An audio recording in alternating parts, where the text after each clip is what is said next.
is or isn't in the supermarkets. Lots of pressure on them. So how are they coping? Nina is going to give us a bit more money.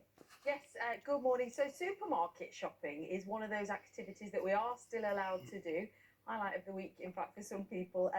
Essential food shopping only. And before these new social distancing measures came into place, we'd already really upped the amount of food we were buying from supermarkets. So, grocery sales in UK supermarkets were up nearly a fifth in the week ending the 14th of March, with an additional £460 million being spent. In the space of just 1 week, there were an extra 15 million food shopping trips at an increase of about 10% of a normal week. Well, as we know, things seem to have calmed down a little bit recently. I don't know whether you've been to a supermarket in the past few days since those measures have been put in place, but still an enormous amount of pressure on supermarkets and on their staff. So just how difficult is it? Let's speak to David Potts now. He's the Chief Executive of Morrison's, the UK's fourth biggest supermarket. Thank you so much for speaking to us at this incredibly busy time. I know you want to make an announcement on food banks, and we will come to that shortly, but I want to start with a couple of questions from viewers, if I may. This one's come from Justin in Lancashire. Catherine in Warrington's also said, are you doing enough to protect frontline staff members, not just from the virus, but also from the frustration of some customers, which at times is spilling over into abuse? Well, to be honest, the public have been brilliant, and so have our own people. And of course, in these times of social distancing, that is a real challenge. And we call for patience from the public. And as I say, they've been top class. I think putting the screens at every checkout, I think we've done 9,000 checkouts in 2 weeks. Every store is now done this morning. And having the hand gel at each till, cleaning the trolley handles upon entrance. These are reassuring measures for both our people and the public. There's some behaviour that's just instinctive to shoppers, though, isn't it? A few days ago, I was in a supermarket and I saw somebody lean across to pick up an apple, look at it, and put it straight back down again. How do you stop people behaving in a way that is irresponsible but not really conscious? Well, I think we can all play our part in what are new measures, and we know to contain the virus and do the very best by the nation. It's only by playing our part that we'll overcome it as quickly as we can. I mean, it's no exaggeration to say that your staff have almost become the fourth emergency service now, haven't they, in some ways? Do you think it's time for them to have protective clothing? Well, our staff, with ourselves, we follow the Public Health England advice.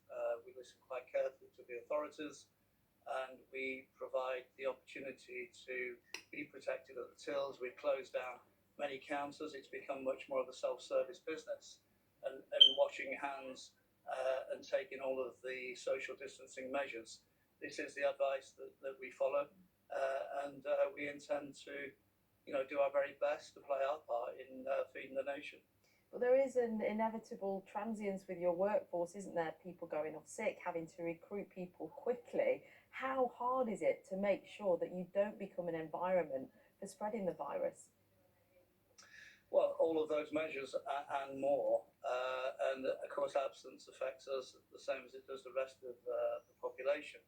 And we continue to recruit, we continue to look for pickers and drivers and volunteers. And our people have been just absolutely top notch. Of course, absence is up, but that's why we are recruiting more people, and that's why we're taking the measures that we're taking. Well, very difficult at the moment to know for certain that you're not recruiting somebody who's carrying the virus. Yeah, and so we do the very best we can under what are very difficult circumstances. But as you say, the concept of being the fourth emergency service is really something the company and the industry actually takes very seriously. Okay, and we've had an email from Jill who's asked about deliveries. Lots of our viewers have, and in fact, we logged on to Morrison's this morning and tried 5 different delivery addresses all across the country, one near your HQ in Bradford. We couldn't get a delivery slot in the next 3 weeks. You've said you're recruiting more staff. That happened weeks ago. When will we know that we can get a slot to get food delivered to our homes? Well, we're making great progress with delivery slots. We're up 60% now from a sort of pre-virus situation. That's very, very significant progress. We've now got over 100 stores doing store pick and local deliveries. So, we are very open-minded how we fulfill the needs of consumers, particularly those who are vulnerable in society. We're opening a call centre here in Bradford, a sort of telesales operation. You'll know that we introduced a food box last week for £35, 20 items, I think it was. We weren't sure of what the demand would be on day one, but we sold 8,000 in, I think it was 4 hours. Yeah. We've ramped up from 11,000 to 20,000 a day this week. And we're aiming to get up to around 300,000 of those boxes in the next 2 weeks. So, we must play our part, but already there are very significant increases in both slots that are available and the way that we will fill what I would call remote orders, in the end home shopping, but not having to be done by a computer. Okay, time is of the essence though, isn't it? And competition laws are being relaxed. Is it time to work more closely with other supermarkets so that, say, you and Tesco could take a postcode and share deliveries? Well, we are open-minded of how we play our full part as an industry to feed the nation. It's something that we all take very seriously, and working through DEFRA and through the authorities, we have already worked well together, in my view. Okay, so we could see a bit more of you working with other supermarkets. Let's talk about your food bank initiative. You're planning a relaxation of the maximum of 3 items policies. How will that work? Well, we always had variable max cap, if you like, the restricted sales. That's a part of it, but we ourselves as food makers, we are providing £10 million worth of food into our 500 stores so that our local community champions can help restock the nation's food banks. And for many people who use the food bank, that's their only store. And this is a very important part of society, and we will, play our part so that nobody is left behind. So if I'm a customer going into Morrison's today and I want to buy an extra tin of baked beans, for example, I'll be able to do that and put that in a food bank designated area? Yeah. Okay.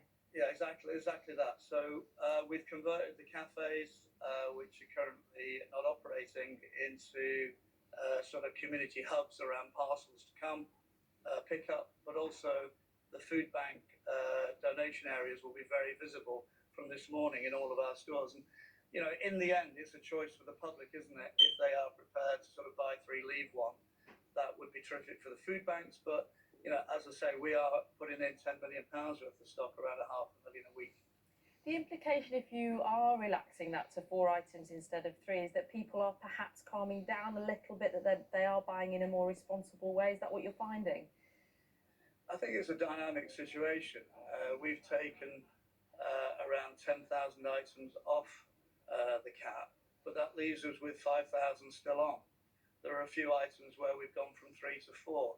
We've taken it off areas like, I think it's canned soup and flour, and we've increased wine from 3 bottles to 6.